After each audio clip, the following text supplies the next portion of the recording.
Hello, sveiki mano kanalo žiūrovai. Nors vasara jau netgi daugiau negu įpusėjo, Klaipėdoje kaip tik šiuo metu vyksta jūros šventė, Hive kursų pabaiga ir šiandieną dabar kaip tik ryte vyko paskutinė kalbėjimo grupės pamoka, tarkim, ar užsiėmimas. Hive kursai taip pat išeina praktiškai atostogauti visą rugpjūčio mėnesį ir grįž tik tai rugsėjį. Tai kaip tik tokiu metu norisi pakalbėti truputėlį apie anglų kalbą ir atostogas ir poilsį. Dar liko visas mėnuo, daugiau negu mėnuo atostogavimui. Ir kartais mes pagalvojame, ką daryti, kad atostogų metu, poilsio metu nepamirštumėm viso to, ką išmokome, nepamirštume to, dėl ko taip sunkiai dirbome, taip ilgai mokėmės, taip nuosekliai sistemą turėjome. Tai keli patarimai, ką daryti, kad ir poilsio metu nepamirštume anglų kalbos. Bet visų pirma, prieš pradedant su konkrečiais patarimais, aš norėčiau šiek tiek bendrai priminti ir pakalbėti apie tai, kad pats poilsis yra labai labai svarbus.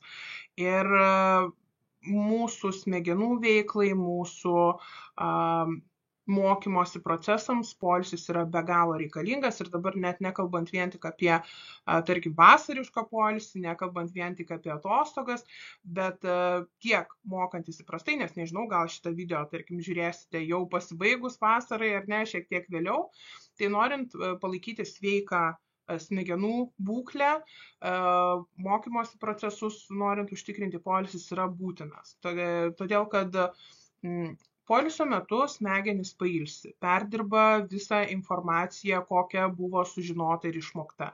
Iš tiesų tai, ką mes, tarkim, išmokstame tuo metu, tam kartui, kas įsideda pas mus į trumpąją atmintį, tai poilsio metu, miego metu, tarkim, smegenys perdirba visą tą informaciją, surikiuoja, kuri informacija yra reikalinga, naudinga, teigiama ar ne. Dažniausiai mes, tarkim, esame linkę atmesti kažkokius neigiamus arba su neigiamom emocijom susijusią informaciją. Būtent todėl mokymuisi yra labai svarbu teigiama atmosfera, teigiama emocinė būsena, ar ne, kad viską geriau įsimintumėm. Taip pat poilsis padeda su atminties funkcija. Atmintis yra labai svarbi vienas dalykas tam, kad mes įsimintume tai, ką išmokstame. Kitas dalykas, mokymasis ir mokymo neatsiejamas dalykas yra prisiminimas, ar ne, gebėjimas atgaminti tai, ką mes jau išmokome. Tai, kad mes kažką tai išmokstame, tai dar yra tik pusė darbo realiai, ar ne, nes mums yra svarbu ne tik tai išmokti, bet ir gebėti reikiamų momentų, reikiamų metu ištraukti iš atminties tą reikalingą informaciją, tą žodį, tą gramatinę struktūrą, tą frazę, kad žinoti, kaip kažką pasakyti. Tai būtent atmintis veikia tarsi dviem frontais, ar ne, kad mokymasis būtų efektyvus ir įsiminti, ir ištraukti iš atminties reikalingą informaciją. Taigi, kalbant apie poilsį ir miegą, ir įvairias pertraukėlės, ir poilsio laikotarpius, ir taip pat ir atostogas, tai būtent tai yra labai svarbu mūsų atminčiai, kad smegenys galėtų perdirbti visą gautą informaciją, perkelti visą informaciją, kuri mums yra svarbi, būtina reikalinga į ilgalaikę atmintį. Kitas dalykas, poilsis mums padeda susikaupti ir tokiu būdu padeda spręsti įvairias kylančias problemas. Ne? Tai problemų sprendimo gebėjimas priimti reikalingus sprendimus apgalvotai irgi daug geresnis po poilsio. Tai tarkim, mes turim lietuvišką patarlę rytas už vakarą protingesnis. Ne? Bet iš tiesų moksliniai tyrimai parodo, kad žmogus per dieną turi ribotą kiekį, kaip čia pasakyti, energijos, galimybių priimti vieną ar kitą sprendimą. Tai jeigu mes kažkokius labai labai svarbius dalykus sprendimus priimam, jų daug priimam ryte, tarkim, ar ne, tai po pietų jau būna daug sunkiau tai daryti. Todėl čia dabar ne tiek apie anglų kalbą, apie tarkim, būtent tokius sprendimų priėmimus, tai todėl, tarkim, kai kurie žmonės mėgsta pasidaryti, tarkim, rytinę rutiną, vakarinę rutiną, kad pripratus prie rutinos nereikėtų priimti sprendimų, ką aš dabar valgysiu, ką aš dabar gersiu, ką aš čia apsirengsiu, kad tiesiog nesunaudoti tos sprendimų priėmimo ar ne limito ant tokių dalykų. Todėl rutina kartais padeda mums išlikti efektyvesniems įvairiose kitokiuose sprendimų priėmimuose. Lygiai taip pat yra patariama ar ne ryte, kol dar tas limitas neišnaudotas, imtis kažkokių tai rimtesnių, svarbesnių dalykų, nes po to jau mūsų smegenys būna pavargusios ir nebe taip efektyviai mąsto. Taip pat kitas dalykas, nuolatinės pertraukėlės, poilsis, geras miegas, kokybiškas miegas, optimalus laikas ar ne miegojimo, kuris kiekvienam gali būti šiek tiek individualus, padeda mum sutelkti dėmesį, ar ne, koncentraciją, dėmesį ir tokiu būdu taip pat mes mokomės efektyviau įsimename informaciją. Taigi, nepamirškite, pertraukėlės ir mokantis, miegas labai svarbus smegenų darbui, atminčiai ir dėl viso to, ar ne, reikia save mylėti, save lepinti, leisti savo pailsėti, ne? Nes mūsų kūnas, mūsų smegenys, kurios yra pailsėjusios, daug geriau priims informaciją, leiskite savo pailsėti, pakeiskite kartais aplinką, ar ne, iš, tarkim, kažkokios tai akademinės aplinkos, paįvairinkite ją fizinę veiklą, fizinėmis veiklomis lauke, pavyzdžiui, ir taip toliau. Ne? Tai vat, toksai trumpas priminimas, kad mūsų smegenims reikia poilsio, mūsų smegenims reikia miego, mūsų smegenims ir koncentracijai ir mokymosi galimybėms ir atminčiai viso to reikia. Taigi, todėl mes kartais ir atostogaujame.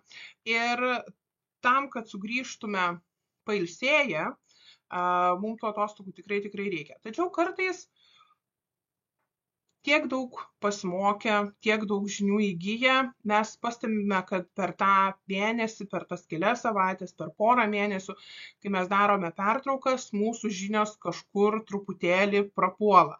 Ir būna šiek tiek sudėtinga jas atgaminti, arba reikia šiek tiek laiko, ar ne, kad jas atgamintume. Tai keletą mano patarimų, kurie jums padės nepamiršti kalbos per atostogas. Tai pirmas dalykas, tai yra įvairi medija anglų kalba. Ar ne?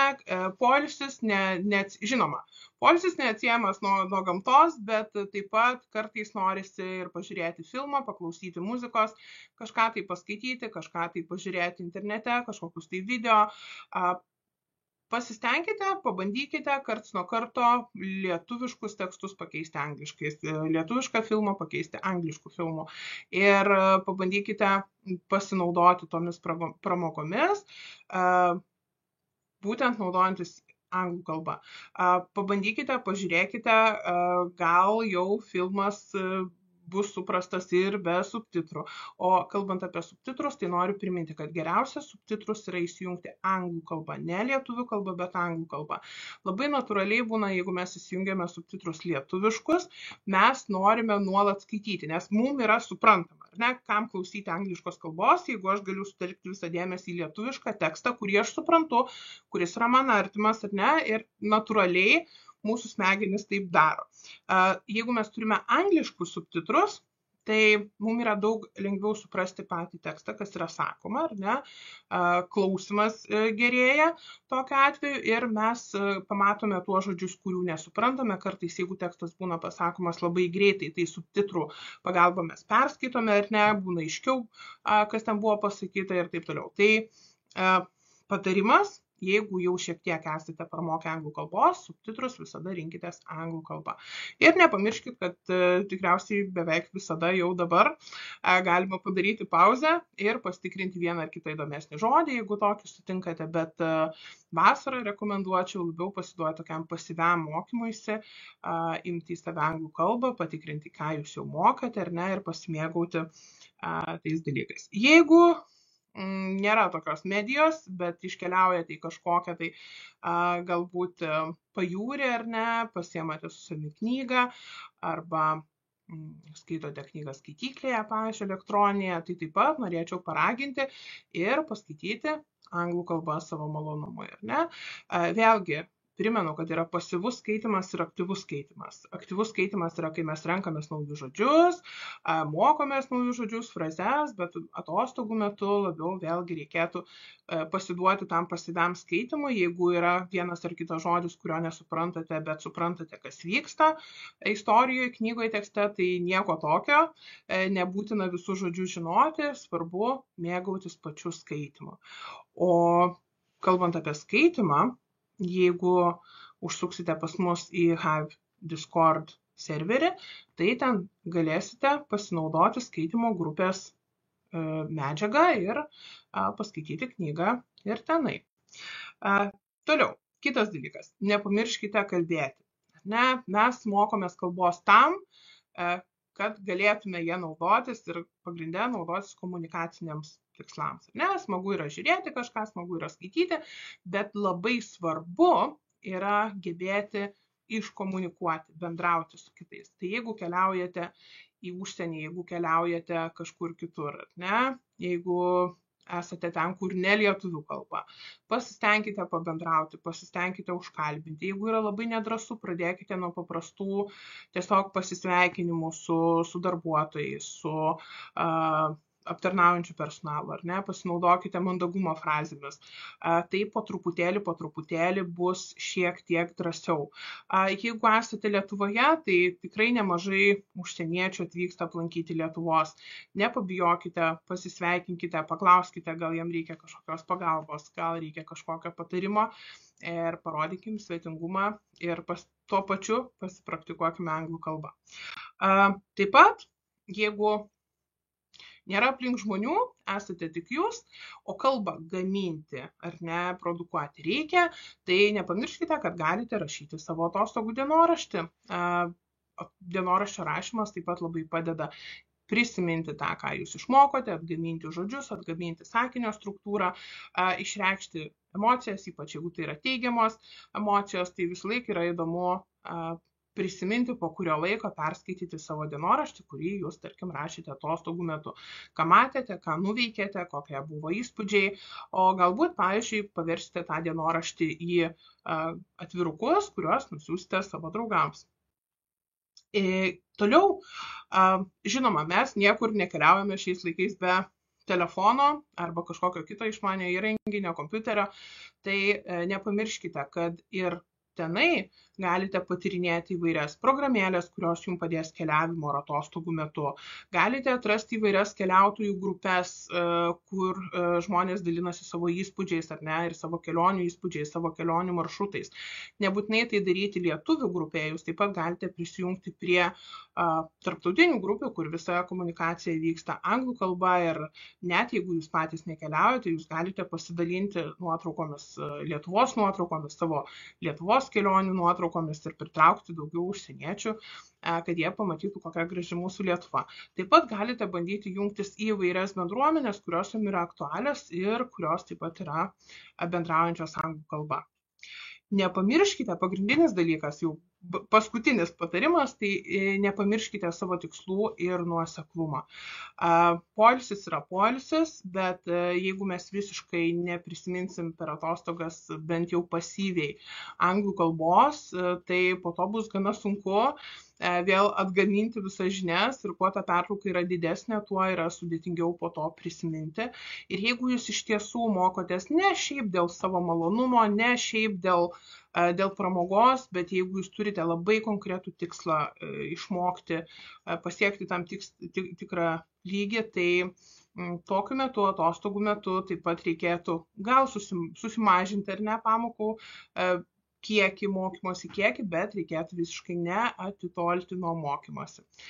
Taigi, rugpjūtis visai ant nosies, dar mėnuo vasaros ir linkiu, kad jūsų poilsis su anglų kalba praeitų sklandžiai, kad būtų puikus oras, bet ne per karštas, reikalingo lietaus tik tiek, kiek jo reikia, kad neužtvindytų gatvių, jokių viesulų ir gero jums vasaros poilsio.